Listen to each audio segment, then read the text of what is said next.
Subscribe करें और bell दबाएं ताकि कोई खबर रह न जाए।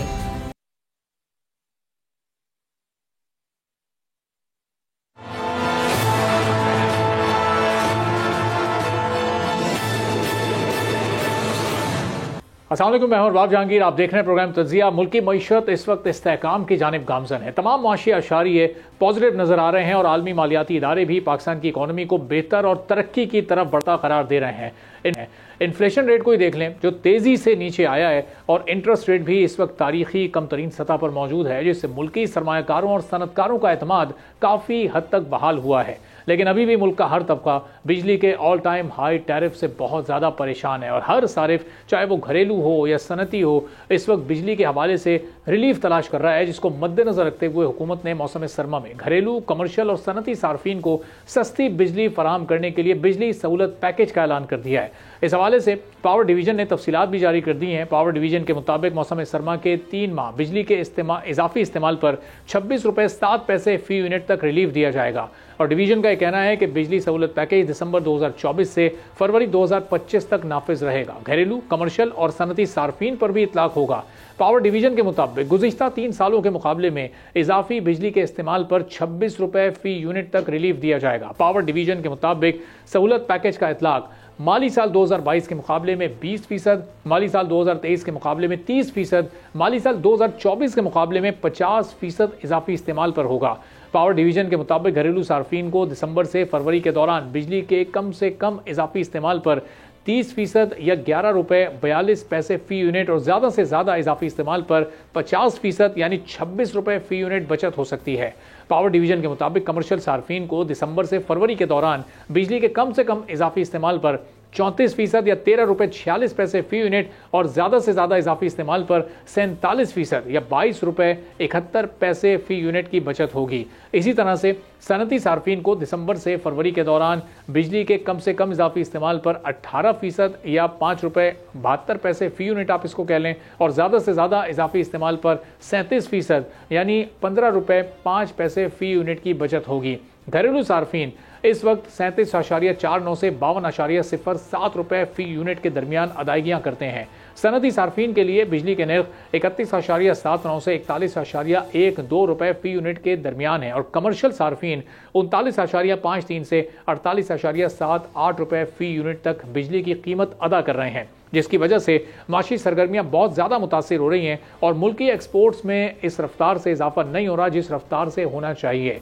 किसी भी मुल्क में सनती तरक्की और तिजारत उस मुल्क की इकोनॉमिक ग्रोथ में बड़ी अहम किरदार अदा करती है। गुज़िश्ता कई दहाइयों से मुल्की मईशत में सनती और ज़री सेक्टर के शोबों में कमी और सर्विस सेक्टर में इजाफा हुआ है। इस वक्त सनती सेक्टर GDP का 20%, ज़री सेक्टर भी तकरीबन 20% और सर्विस सेक्टर का हिस्सा 60% तक पहुंच गया है, जो मुल्क की असल कुव्वत ज़राअत और सनत की ग्रोथ में कमी का वाज़ेह सबूत है। पाकिस्तान की आखिरी 5 साला तिजारती पॉलिसी का ऐलान 21 दिसंबर 2021 को किया गया था, जिसमें माली साल 2025 तक एक्सपोर्ट को 57 अरब डॉलर तक बढ़ाने का हदफ मुकर्रर किया गया था। तिजारती पॉलिसी में टेक्सटाइल एक्सपोर्ट का हदफ 40 अरब डॉलर, चमड़े की एक्सपोर्ट 1.4 अरब डॉलर, चावल की एक्सपोर्ट 3 अरब डॉलर, फूड और मशरूबात की एक्सपोर्ट 1.5 अरब डॉलर, फल और सब्जियों की एक्सपोर्ट 1.4 अरब डॉलर, सर्जिकल आलात और स्पोर्ट्स गुड्स की एक्सपोर्ट 1 अरब डॉलर, IT की एक्सपोर्ट 5 अरब डॉलर और कालीन और दीगर मसनूआत की एक्सपोर्ट का हदफ 3.7 अरब डॉलर रखा गया था। जो 5 साला तिजारती पॉलिसी 2020 में सामने आई थी, उसमें 2020-21 में एक्सपोर्ट का हदफ 25.3 अरब डॉलर, फिर 21 और 22 में 31.2 अरब डॉलर, फिर 22 और 23 में एक्सपोर्ट्स का हदफ 37.8 अरब डॉलर रखा गया, जबकि 2023 और 2024 में सालाना एक्सपोर्ट का हदफ 45.8 अरब डॉलर और माली साल 2024 और 2025 में 57 अरब डॉलर रखा गया, जिसको हासिल करना एक बड़ा चैलेंज है, जिसमें बिजली की महंगी तरीन कीमतें सबसे बड़ी रुकावट हैं। इदारा शुमारियात की रिपोर्ट के मुताबिक बड़े दर्जे की सनतों की पैदावार में गुज़िश्ता माली साल 10% कमी हुई है, जिसकी बड़ी वजह टेक्सटाइल और एक्सपोर्ट सनतों को रियायती नरखों पर मिलने वाली गैस और बिजली की सब्सिडी का खात्मा है।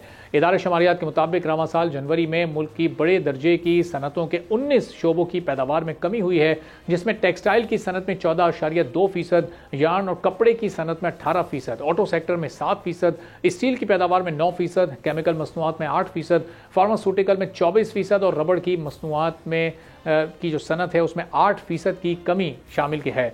एक खबर के मुताबिक पाकिस्तान दुनिया में मोटरसाइकिल बनाने वाला 5वां बड़ा मुल्क बन चुका था, जो सालाना 1.8 मिलियन मोटरसाइकिलें तैयार कर रहा था। पाकिस्तान खित्ते में भारत, अफगानिस्तान और वस्त एशियाई ममालिक को 4.5 मैट्रिक टन सीमेंट एक्सपोर्ट करके दुनिया का 5वां बड़ा मुल्क बन गया था। इसी तरह फर्टिलाइजर और एनर्जी सेक्टर की पैदावार भी काबिल जिक्र थी, लेकिन आज लार्ज स्केल मैन्युफैक्चरर्स अपनी बका की जंग लड़ रही है। एक रिपोर्ट के मुताबिक आलमी एक्सपोर्ट में पाकिस्तान का हिस्सा सिर्फ 0.18% था, जो अब कम होकर 0.13% रह गया है, जिसे बढ़ाने के लिए हुकूमत की जानिब से दिया गया रिलीफ पैकेज इसमें बहुत ही अहम रोल प्ले कर सकता है। सारिफ यानी जो डोमेस्टिक कंज्यूमर है वो और जो कमर्शियल कंज्यूमर है वो इससे कैसे फ़ायदा उठा सकता है, और इसके साथ साथ जो इसके पैरेलल IPPs हैं उनके साथ भी हुकूमत की नेगोशिएशन चल रही है। 18 IPPs के हवाले से एक अच्छी खबर भी सामने आई है। तो इन तमाम मौज़ूआत पर हम बात करेंगे। हमारे साथ मौजूद है मिर्ज़ा इख्तियार बेग साहब, हमारे मुल्क के मारूफ सनतकार हैं, पाकिस्तान पीपल्स पार्टी के मेंबर भी हैं। बहुत शुक्रिया मिर्ज़ा, प्रोग्राम के लिए आपने वक्त निकाला। अब ये जो बिजली सहूलत पैकेज इस वक्त देने जा रही है हुकूमत, जो दिसंबर, जनवरी और फरवरी के महीने में इससे फ़ायदा उठाया जा सकेगा। अब ये एक तो इजाफी बिजली जो कि पिछले साल इस्तेमाल की थी उससे ज़्यादा बिजली इस्तेमाल करनी पड़ेगी, तो इससे तो खर्चा लोगों का और बढ़ नहीं जाएगा। इंडस्ट्री को तो शायद इससे फ़ायदा हो सके, लेकिन जो हमारे डोमेस्टिक कंज्यूमर्स हैं उनके लिए भी क्या ये फ़ायदेमंद हो सकता है? देखिए, विंटर पैकेज क्या होता है?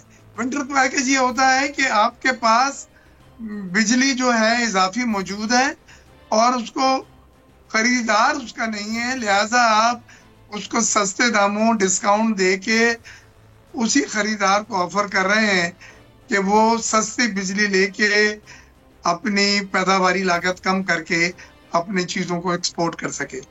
लेकिन सवाल यह है कि बिजली वो लेगा जिसके पास ऑर्डर होंगे, और ऑर्डर के लिए ये एक रात में, ये 2 रात में नहीं है। ये ऑर्डर का एक मैकेनिज्म है, वो 3-4 महीने पुराना होता है, फिर जाके ऑर्डर आपके पास आता है, सैंपल अप्रूवल होती है, प्राइस में एग्रीमेंट होता है।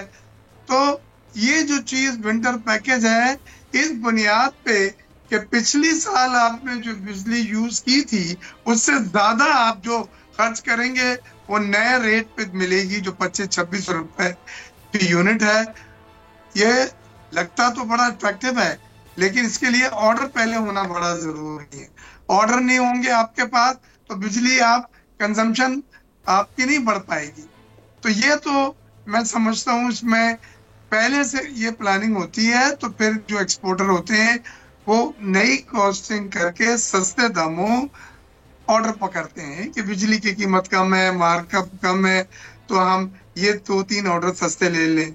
लेकिन उनको अभी वक्त के वक्त पता चला है कि जी बिजली जो है ऐलान किया है कि 25-26 रुपए होगी, वो 30% 35% सस्ती दे रहे हैं, लिहाजा ऑर्डर नहीं लिए उन्होंने सस्ते दामों पे। वो आप लगेंगे और जो ऑर्डर मिल जाए ऐसा, तो ये एक अच्छी बात है। हर मुल्क में विंटर पैकेज होते हैं जहाँ पे बिजली जो इजाफी होती है उसको इस्तेमाल करने के लिए ये डिस्काउंट दिया जाता है।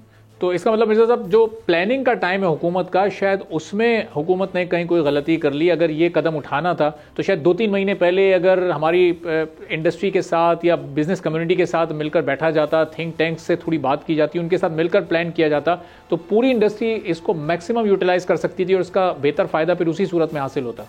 आपने बड़े प्यारे अंदाज में इसको समझाया, मैं इसको थोड़ा सा और आसान कर दूं। पहले से पता होना चाहिए लोगों को कि 1/11 से बिजली जो है 30% सस्ती या 25 रुपए या 26 रुपए फी यूनिट किलोवाट हो जाएगी। तो वो 6 महीने पहले से वो कैलकुलेट करके इस लागत के ऊपर ऑर्डर पकड़ लेते। अभी ये 2 दिन पहले प्राइम मिनिस्टर ने ऐलान किया है, तो अब एक्सपोर्टर जाएगा, मार्कअप रेट भी कम हो रहे हैं, सिंगल डिजिट होने की उम्मीद है, अभी 15 के ऊपर आ गए हैं, 12-13 तो हो ही जाएंगे। तो ये सब चीजें अगर पहले होती तो इसको हम कॉस्टिंग में करके कम दामों पर ऑर्डर पकड़ते, और ये एक फिक्स पीरियड होता है 3-4 महीने का। हमें पता हो नवंबर, दिसंबर, जनवरी, फरवरी हमें सस्ती बिजली मिलेगी, हमारा मार्कअप जो है वो लैंडिंग रेट भी सिंगल डिजिट होंगी। तो बहरहाल ये एक अच्छी काविश है, लेकिन इसको वेल प्लान तरीके से अगर पहले से होता तो एक्सपोर्टर, मैन्युफैक्चरर इस कॉस्ट को बिल्ड करके नए ऑर्डर पकड़ते और फिर ये इजाफी बिजली वो इस्तेमाल करते तो हैं। मेरे साहब इसका मतलब कि इस ऑफर का मतलब ये है कि हमारे पास इजाफी बिजली तो मौजूद है, अब ये फरवरी तक हम इसको क्यों महदूद कर रहे हैं? फिर हम ये मार्च या अप्रैल तक भी तो इसको एक तजुर्बाती बुनियाद पर लेकर जा सकते हैं, क्योंकि ये भी वो 2 महीने होते हैं जब मौसम आहिस्ता आहिस्ता तब्दील हो रहा होता है। अभी मुकम्मल मई या जून जैसी गर्मी नहीं आई होती, तो वहां तक भी इसको ले जाया जा उनका ये कहना है कि फरवरी तक जो बिजली की खपत है उसमें हमारे पास ये इजाफी बिजली है। फरवरी के बाद खपत होना शुरू हो जाती है। मार्च में अप्रैल में वो कहते हैं हमें गर्मी की वजह से एसी चलते हैं तो खपत बढ़ती है, तो फिर हमारे पास इजाफी बिजली नहीं होगी। ये उनका तख्मिया है और ये उन्होंने पहली बार एक तजर्बा किया, अच्छा तजर्बा करा है। लेकिन अगर इसको प्लानिंग से पहले से टाइम फ्रेम बतला दिया जाता और प्राइसेस बतला दी जाती तो एक्सपोर्टर अपनी कॉस्टिंग करके नए ऑर्डर पकड़ने में उसको आसानी होती। और अभी जो हमारी एक्सपोर्ट्स हैं, चाहे माइनर ही सही, लेकिन थोड़ी बहुत बेहतरी इससे आ सकती है, चूंकि पहली बार हुकूमत ने भी ये काम किया है और ज़ाहिर है अगले साल करेंगे तो शायद मज़ीद बेहतर प्लानिंग से करेंगे। एक्सपोर्ट्स में हमारी चाहे कोई माइनर इजाफा सही इससे मुमकिन हो सकेगा, एक्सपोर्टर्स इससे फ़ायदा उठा सकेंगे? जी, एक्सपोर्टर के लिए है और वो फ़ायदा उठा सकेंगे। अब ये देखना है कि कितनी जल्दी ऑर्डर नेगोशिएट करके पकड़ते हैं। ऑर्डर का पकड़ना 15-20 दिन, महीना नहीं होता। सैंपल बनाए जाते हैं, भेजे जाते हैं, फिर प्राइस नेगोशिएट होती है, फिर डिलीवरी उससे डिस्कस होती है और फिर अप्रूवल मिलता है ऑर्डर का और फिर आप शिपमेंट शेड्यूल देते हैं कि इतनी शिपमेंट हम करेंगे इतने पीरियड में। तो ये सब चीज़ें रातों रात इस खबर से कि जो वजीर आजम साहब ने ऐलान किया है, ये सब चीजें आप नहीं कर सकते। इसको वेल प्लान तरीके से वेल इन टाइम बतलाना चाहिए था और उसके तहत फिर हम अपनी कॉस्टिंग करते।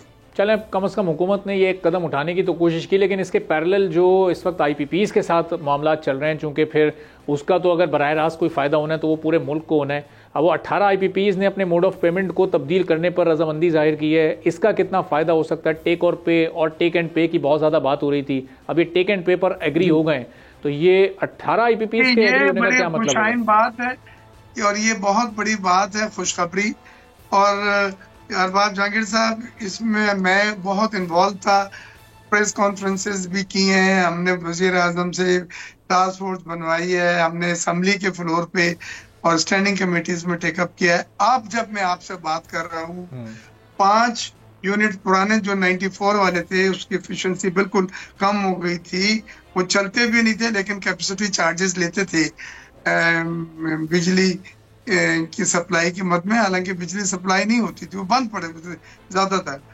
उन्होंने अपने एग्रीमेंट टर्मिनेट कर दिए हैं और काबीना ने उनके एग्रीमेंट को कबूल भी कर लिया, उनका टर्मिनेशन। दूसरी चीज, 18 IPPs वो थे जिन्होंने टर्मिनेट तो नहीं किया है अपने कॉन्ट्रैक्ट, लेकिन उन्होंने फिक्स कैपेसिटी चार्जेस की जो क्लॉज थी कि आप बिजली दें या ना दें, कैपेसिटी चार्जेस जरूर देंगे, वो उन्होंने विड्रॉ कर लिए हैं और आप उसकी जगह टेक एंड पे पर आ गए।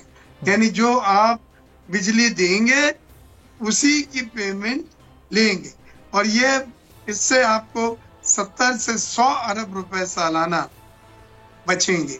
100 अरब एक बहुत खतीर रकम है जो एक मोड ऑफ पेमेंट को सही करने में आपको बच जाएगी। फिर उसके बाद हमने प्रेशर मजीद डाला तो बोगास का एक प्लांट है जिसमें बिजली के जो टैरिफ था वो विंड पावर और सोलर पावर वाला दे रहे थे जो बहुत हाई था। उधर भी प्रेशर डाल के उन्होंने नेगोशिएशन कर लिया है कि हम सस्ता टैरिफ ले लेंगे, वो जो ताल्लुकात लगा के या सोर्स लगा के जो ऊंचा टैरिफ था वो विड्रॉ करेंगे। उसके बाद गवर्नमेंट के 52% IPPs हैं जिसमें 1320 मेगावाट वाले बड़े बड़े और ये कोयले के हैं।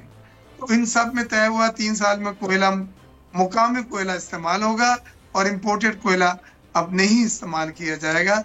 उससे भी सैकड़ों अरब रुपए सालाना आपको बचेंगे। और आखिर में फिर ये बात भी एग्री की गई है कि जो पेमेंट पीरियड है चाइनीज IPPs का, उसको भी हम बैंक से नेगोशिएट करके और चाइना एक्सटेंड करा रहे हैं 5 साल के लिए। उससे भी आपको 3-3.5 रुपए फी यूनिट बचत हो जाएगी। तो मैंने अभी मंडे को कॉलम लिखा था जंग अखबार में, उसमें ये बतलाया कि किस किस मद में हमें कितना कितना बचेगा। और मैंने टारगेट यही दिया था, जो विंटर का टैरिफ है ये टैरिफ हम दे सकते हैं अगर हम ये सब चीजें IPPs की जो अब प्रेशर डालने से और ऑडिट के प्रेशर में जो हमने उन्हें दिया है वो नहीं करा सकते, फोरेंसिक ऑडिट नहीं करा सकते, तो वो इन चीजों पे मान गए। और ये मेरी ये किसी की फतेह नहीं है, ये वो बिजली का टैरिफ कम होगा जिस पे खुदकुशियां और कत्ल मर्डर हो रहे थे बहन भाइयों में, वालिद और बेटे में, नाकाबिले बर्दाश्त टैरिफ अब तक पहुंच गया था। अल्लाह ने चाहा वो टैरिफ अब नीचे आएगा। और मिर्जा साहब, बड़ी आपकी भी ज़ाहिर है इसमें काविशें और कोशिशें हैं, और अच्छी बात यह है कि भाई कामयाबी भी इसमें मिलना शुरू हो गई और इसके रिजल्ट भी अब सामने आ रहे हैं। लेकिन अब ये रिजल्ट जो सामने आए हैं, इसका फ़ायदा बराह रास्त एक एंड कंज्यूमर तक भी जाएगा, या ये जो भी कई सौ अरब की सालाना बचत होगी वो फिर हुकूमत अपने दीगर खसारे पूरे करने में उसको सर्व करेगी? इसका डायरेक्ट इम्पैक्ट एक आम आदमी तक पड़ेगा, यानी यूनिट रेट्स को नीचे लेकर आया जाएगा? फेडरेशन ऑफ पाकिस्तान और मैं इसको चेस कर रहे हैं। गौहर एजाज साहब और SM तनवीर साहब लाहौर से, वो डेली बेसिस पे हम लोग, और SIFC को हमने कहा है कि आपने, आर्मी चीफ साहब जो जनरल आसिम मुनीर हैं, कराची में बोल के गए थे हम 9 सेंट्स की बिजली देंगे एक्सपोर्टर और सनत को। इस वक्त हमें मिल रही है 15 सेंट्स फी किलोवाट। उन्होंने वादा किया है कि 9 सेंट्स फी किलोवाट पे आ जाएंगे, जो बांग्लादेश, जो इंडिया, जो चाइना को हमारे खत्ते में पड़ रहा है। और 8 सेंट या 9 सेंट्स की बिजली उसी वक्त दे सकते हैं जब IPPs की ये सब आप चोरियां, कोताहियां, नाहलियां आप उसको निकालें, और इंशाल्लाह आप देखेंगे कि ये पैसे हम इधर उधर नहीं जाने देंगे। ये टैरिफ कम होगा, सनत का टैरिफ कम होगा तो एक्सपोर्ट बढ़ेंगी, जॉब्स मिलेंगी, और घरेलू सार्फिन का अगर बोझ कम होगा और ये टैरिफ कम होगा तो गुर्बत में कमी आएगी। और ये खुदकुशियां और ये जो कत्ल हो रहे हैं बिजली के बिलों पे, कि बिजली का बिल ज्यादा आ गया, घर में बिजली क्यों चला ली आपने, AC ज्यादा चला दिए तो गोली मार के, ये अनह्यूमन चीजें हमारे सामने आई हैं, क्योंकि टैरिफ उस हद तक पहुंच गया था कि इसको बर्दाश्त के ये बाहर था, नॉट सस्टेनेबल और नॉट बेयरेबल। तो खुद हुकूमत ने रियलाइज करा, पहले तो वो रिलेक्टेंट थे, लेकिन वजीर आजम साहब को समझाया, फिर हमने टास्क फोर्स जो बनाई, फिर मैं प्रेसिडेंट ऑफ पाकिस्तान के पास 60 चैम्बर्स के लोगों को लेके गया, वहां पे ये बातें हुई।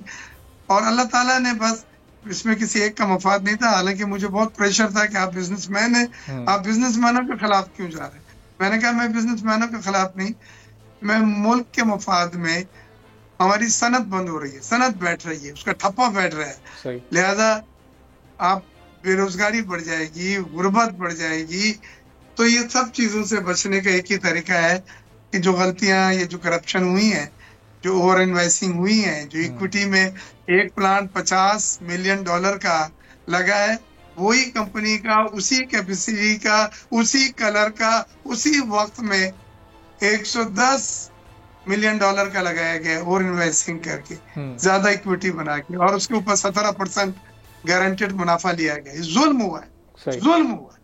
ठीक है, तो अल्लाह ताला का करम है, वो भी मान गए हैं, और उन्होंने सोचा अगर फोरेंसिक ऑडिट कराएंगे तो और ज्यादा चीजें निकलेंगी उनकी, लिहाजा बेहतर यही है कि एमिकेबली बैठ के हम कुछ चीजों के ऊपर हुकूमत की बात मान के हम रिलीफ दें। तो अब मिर्जा साहब, एक आखिरी सवाल कि अब ये इस टैरिफ में कमी का ऑफिशियल लेवल पर, हुकूमती सतह पर बाकायदा ऐलान कब होने जा रहा है?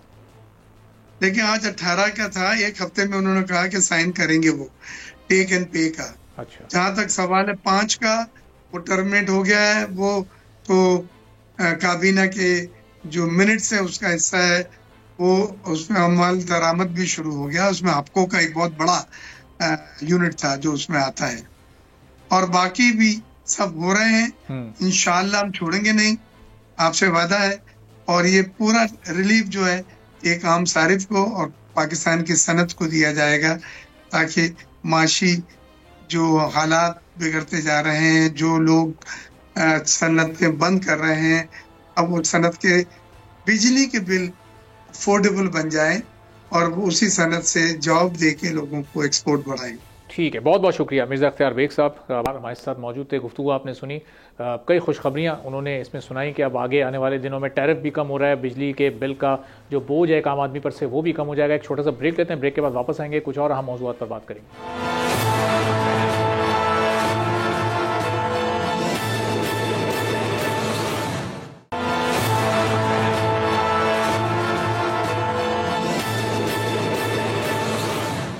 एक बार फिर आपको प्रोग्राम में खुशामदीद कहेंगे। स्मोक से पाकिस्तान में गुज़िश्ता कई साल से तबाहकारियां जारी हैं। स्मोक का मसला हर साल पहले से ज़्यादा ताकत के साथ सर उठा रहा है, जिसके बायस कई मूजी बीमारियां जन्म ले रही हैं। हर साल मौसम सरमा के आगाज़ से कबल शदीद स्मोक के बायस न सिर्फ मुख्तलिफ इलाकों में फ़ज़ाई आलूदगी ख़तरनाक हद तक बढ़ रही है, बल्कि निज़ाम तालीम मफलूज होता जा रहा है, कारोबारी इदारे मुतासर हो रहे हैं, किसानों और सनती यूनिट्स पर पाबंदियों समेत दीगर कई सख्त इक़दाम का सामना भी करना पड़ता है।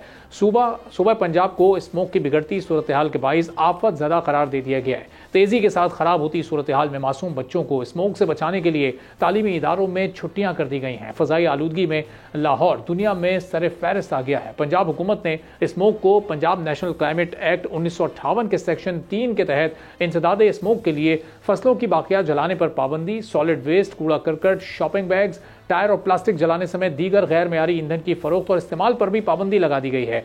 पानी के बगैर stone crushers, emission control system के तहत सनती यूनिट चलाने पर भी पाबंदी होगी। फ़ज़ाई आलूदगी के खात्मे के लिए 2005 में Pakistan clean air action plan नाफिज किया गया और फिर 2017 में लाहौर हाईकोर्ट के हुक्म पर स्मोक कमीशन तश्कील दिया गया, जिनकी तजावीज़ पर कभी अमल दरामद ना हो सका। आलूदगी सिर्फ पंजाब का नहीं, सारे पाकिस्तान समेत अहम आलमी मसला बन चुकी है। ये सिर्फ नज़ला ज़ुकाम या खांसी या आंखों की सोजिश का नहीं, बल्कि ज़िंदगी और मौत का मसला है, जो हमारी उम्रों में से कई बरस खा जाता है। एक तहकीक के मुताबिक गुज़िश्ता साल पाकिस्तान में औसत उम्र मुमकिना 67 बरस थी। यही मुतवक्की उम्र हांगकॉन्ग, सिंगापुर, इटली, जापान में 85, जबकि कनाडा और फ्रांस में 82 बरस है। बांग्लादेश, शाम, इराक और अफगानिस्तान में भी ये मुमकिना औसत पाकिस्तान से बहुत बेहतर है। बहुत से मुल्की और आलमी इदारे तहकीक से साबित कर चुके हैं कि हमारी औसत उम्र में 20-25 बरस की कमी, जो इसकी बड़ी वजूहात हैं, उसमें अहम तरीन फ़ज़ाई और दीगर अक़साम की आलूदगी है। गुज़िश्ता बरस पाकिस्तान फ़ज़ाई आलूदगी के हिसाब से पूरी दुनिया में दूसरे नंबर पर था, लेकिन रवां साल पाकिस्तानी शहर दुनिया भर में सबसे ज़्यादा आलूदा करार दिए जा रहे हैं। अक़वाम मुत्तहिदा के इदारे फूड एंड एग्रीकल्चर ऑर्गेनाइजेशन के एक प्रोग्राम आर स्मोक की तहकीक के मुताबिक पाकिस्तान और ख़ास तौर पर पंजाब में स्मोक की वजूहात में ट्रांसपोर्ट का हिस्सा 43%, सनतों का 25% और ज़राअत का 20%, यानी गाड़ियों का धुआं, नाकिस क्वालिटी का ईंधन, ट्रांसपोर्ट के कमज़ोर इंजन, सनती आलूदगी, म्यूनसिपल और सनती फुजले का जलाना, खासतौर पर ईंटों के भट्टों में रबर, टायर्स और मोबिल ऑयल का जलाया जाना, ये अहम वजूहात में से एक हैं। हुकूमत पंजाब ने मुख्तलिफ शहरों में आउटडोर सरगर्मियों पर पाबंदी आयद कर दी है। हुकूमत पंजाब की जानिब से जारी नोटिफिकेशन के मुताबिक लाहौर में आज से 17 नवंबर तक आउटडोर सरगर्मियों पर पाबंदी रहेगी। पाबंदी का इतलाक डिस्ट्रिक्ट लाहौर, मुल्तान, फैसलाबाद और गुजरावाला पर भी होगा। एलामिये में कहा गया है कि मुतल्लका तारीखों के दौरान हर किस्म के आउटडोर खेलों, नुमाइशों और तकरीबात पर पाबंदी होगी। रेस्टोरेंट्स की आउटडोर डाइनिंग भी बंद रहेगी। नोटिफिकेशन में यह भी कहा गया है कि दुकानें, मार्केट्स और शॉपिंग मॉल्स भी रात 8 बजे बंद होंगे। माशी माहिरीन के मुताबिक स्मोक की वजह से लगाई जाने वाली पाबंदियों की वजह से अरबों रुपए के नुकसान का खदशा है, जबकि सनती यूनिट्स के बंद होने से प्रोडक्शन में कमी होगी, जिससे एक्सपोर्ट्स मुतासर होंगी और ज़र मुबादला के उसूल में कमी हो सकती है।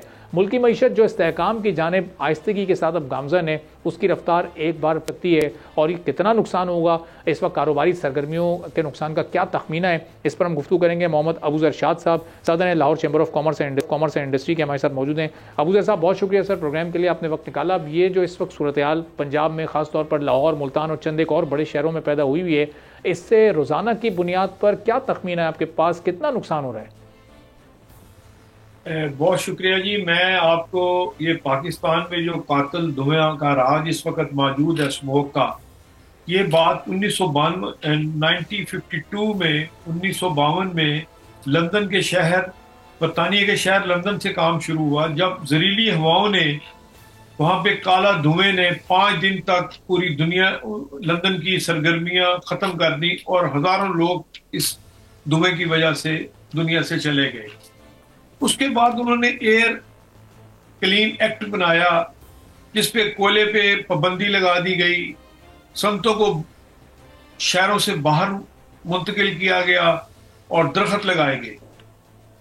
1960 में यानी कि 8 साल के बाद जाके लंदन में स्मोक का बेहतरी की तरफ चला गया और आज वो बेहतरीन शहरों में से शामिल है इस वक्त। मगर लाहौर की बदकिस्मती ये है कि यहाँ से सोसाइटियाँ बनती जा रही हैं, हाई राइज बिल्डिंग नहीं बन रही, दरियाए रावी ख़त्म हो चुका है, ऑयल गलत इस्तेमाल हो रहा है, टायर लकड़ी कोयला इस्तेमाल हो रहा है, अस्पतालों में 1.5 लाख लोग जा चुके हैं, 10,000 तकरीबन बंदा रोज आंखों कान नाक गले की बीमारी से बीमार हो रहा है। ट्रक अड्डे बाहर शिफ्ट होने चाहिए, मार्केटें बाहर शिफ्ट होनी चाहिए। बात यह है कि ये खाली हुकूमत पे बात डालनी मुनासिब नहीं है, ये हम सब का फर्ज है कि हम सब मिलके इस मामले को आगे लेके चलें।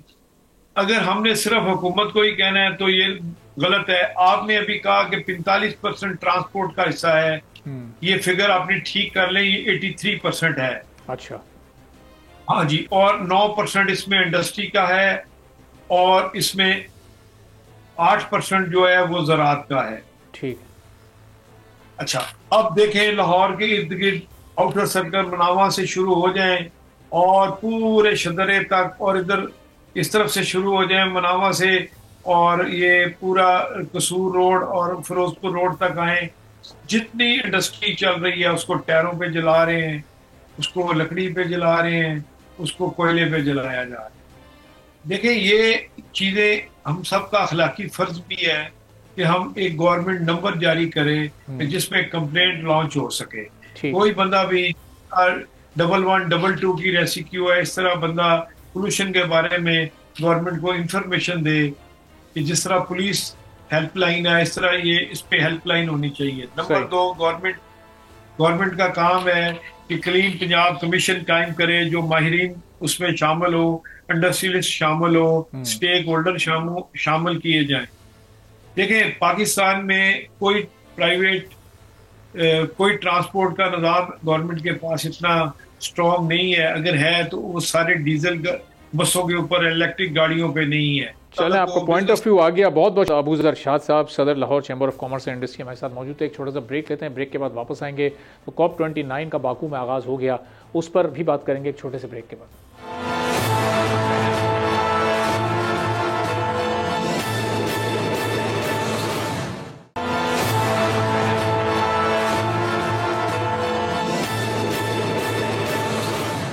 एक बार फिर प्रोग्राम में आपको खुशामदीद कहेंगे। पाकिस्तान इस वक्त मौसमियाती तब्दीलियों से मुतासर होने वाले मुल्कों में सर फहरिस्त है, जिससे पाकिस्तान की मईशत, पाकिस्तान का इंफ्रास्ट्रक्चर, मुल्क में होने वाली इन्वेस्टमेंट और मुल्क में होने वाली तरक्की भी मुतासर हो रही है। जबकि पाकिस्तान आलमी सतह पर ग्रीन हाउस गैसों के अखराज में सिर्फ 0.9% हिस्से के बावजूद शदीद मौसमियाती खतरात का सामना कर रहा है और मौसमियाती तब्दीलियों से सबसे ज्यादा मुतासर होने वाला 5वां मुल्क बन चुका है।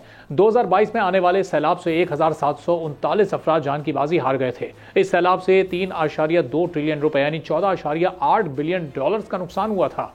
2022 के सैलाब की वजह से मुल्क के कुल रकबे का 1/3 हिस्सा पानी में डूब गया था, जबकि 3 करोड़ 3 लाख अफराद शदीद तौर पर मुतासिर हुए थे। मौसमियात और आबो हवा के माहिरीन की पेशगोई है कि आने वाले सालों में क्लाइमेट चेंज के असरात तेजी से बढ़ने के खदशात मौजूद हैं।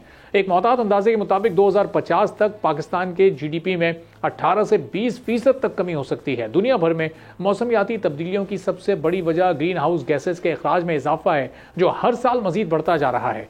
अब तक दुनिया का मजमूई दर्जे हरारत तकरीबन 1.2 डिग्री सेंटीग्रेड बढ़ चुका है। पाकिस्तान समेत कई खित्तों में तेज और बेमौसम की बारिशें, रिकॉर्ड बर्फबारी, हवा में नमी के तनासुब का मामूल से ज्यादा बढ़ना या कम होना, कहीं ज्यादा सर्दी पड़ना या फिर कहीं ज्यादा गर्मी पड़ना, ये सब कुछ मौसमियाती तब्दीलियों और आलमी दर्जे हरारत में इजाफे की वजह से ही हो रहा है।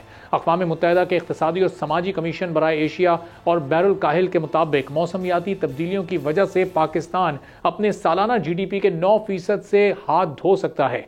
कमीशन ने खबरदार किया है कि गर्मी की शिद्दत और बिन मौसम बारिशों ने पाकिस्तान की ज़रई पैदावार को भी शदीद मुतासिर किया है और इस नौयत के मौसमी वाक़यात की तादाद मुस्तकबिल में बढ़ सकती है और अगर ये बढ़ी तो पाकिस्तान जो पहले ही ग़िज़ाई तहफ़्फ़ुज़ के लिहाज से शदीद ख़तरे का शिकार है, मज़ीद मसाइल में घिर जाएगा। एशियाई तरक्याती बैंक ने भी मौसमियाती तब्दीली से मुताल्लिक अपनी सालाना रिपोर्ट जारी कर दी है, जिसके मुताबिक मौसमियाती तब्दीली से पाकिस्तान की मईशत को मुस्तकबिल में शदीद खतरात लाहक हैं। मौसमियाती तब्दीली से सबसे ज़्यादा नुकसान ज़राअत के शोबे को पहुँचने का खतरा है और 2070 तक GDP में 21% तक कमी आ सकती है। अगर तसलसल बरकरार रहा तो 2100 तक GDP में 40% से ज़ायद का नुकसान हो सकता है। मौसमियाती तब्दीली से पाकिस्तान की कैश क्रॉप्स बुरी तरह मुतासिर होंगी। रिपोर्ट के मुताबिक 2070 तक चावल और मकई की पैदावार में तकरीबन 40%, सोयाबीन में 20% और गंदम की 45% तक पैदावार में कमी हो सकती है।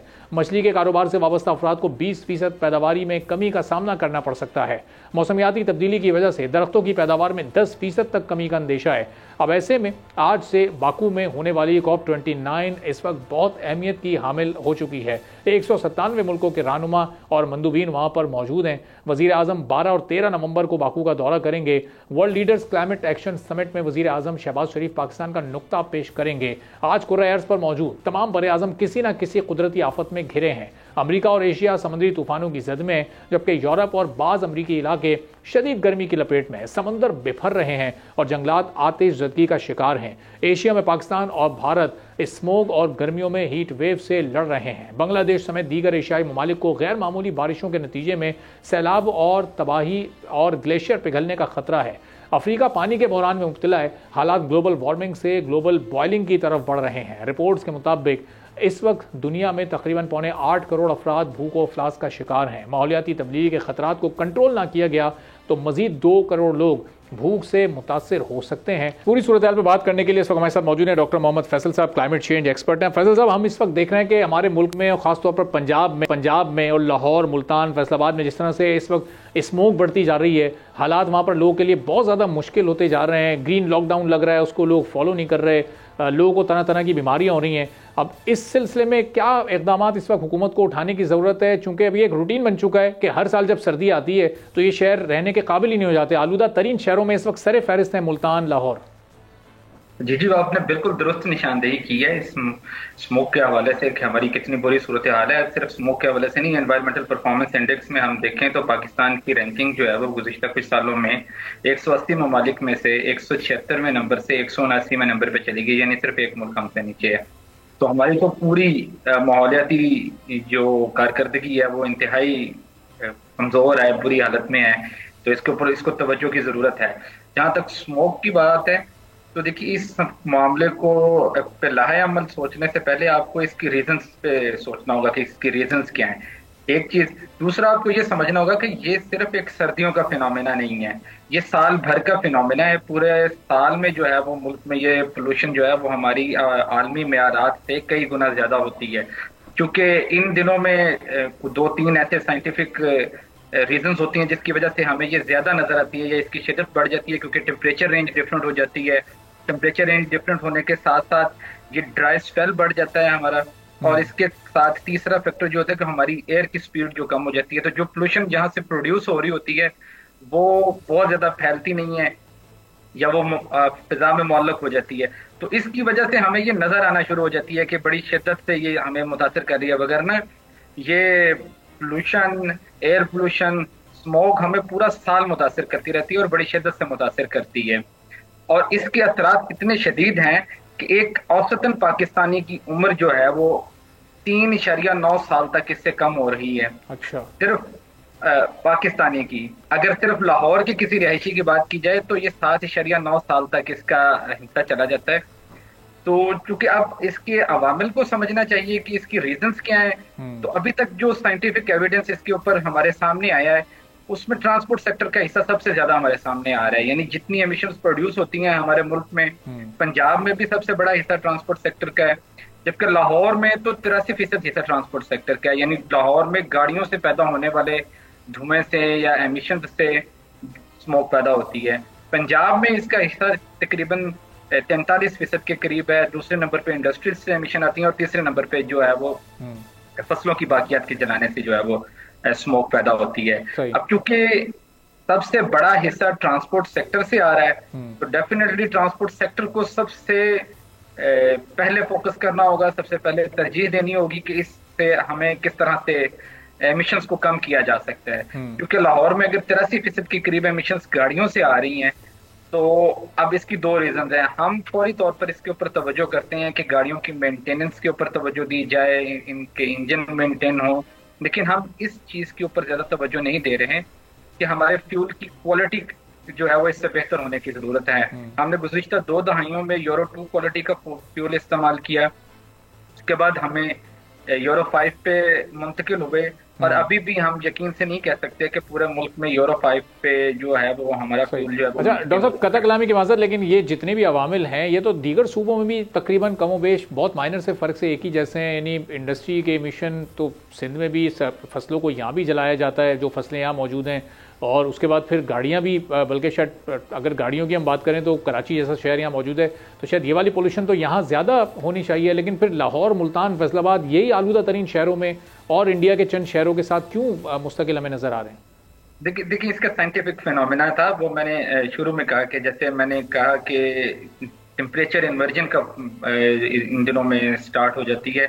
जैसे गर्म हवा नीचे होती है, वो ऊपर जैसे जाती है वो ठंडी होती है, और उससे ज्यादा ठंडी होती जाती है, लेकिन इन दिनों में ये फिनोमिना तब्दील हो जाता है। इन दिनों में जो गर्म हवा है वो बिल्कुल सेंटर में आ जाती है, नीचे थोड़ी सी ठंडी हवा होती है, और जो उससे ज्यादा होती है वो ऊपर ठंडी होती है, तो वो ट्रैप बन जाता है, जिसकी वजह से जो एमिशंस प्रोड्यूस होती हैं वो फिजा में मुअल्लक हो जाती हैं। इसमें दूसरी रीजन ये है क्योंकि जिन शहरों की टेम्परेचर रेंज जिस तरह की होगी वहां पे ये ज्यादा मुअल्लक होंगी और वहां पे ये ज्यादा विजिबल होंगी। तीसरी बात मैंने की थी ड्राई स्पेल की। देखिए जिन शहरों में बारिशें कम होती हैं वहां पे भी आपको ये ज्यादा शिद्दत से देखने में नजर आएगी।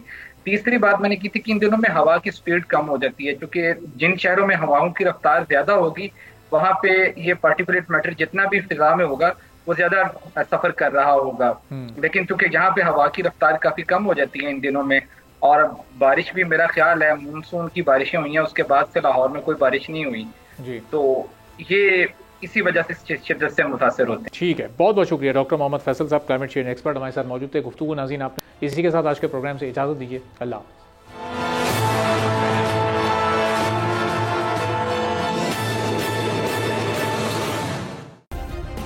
सब्सक्राइब करें और बेल दबाएं ताकि कोई खबर रह न जाए।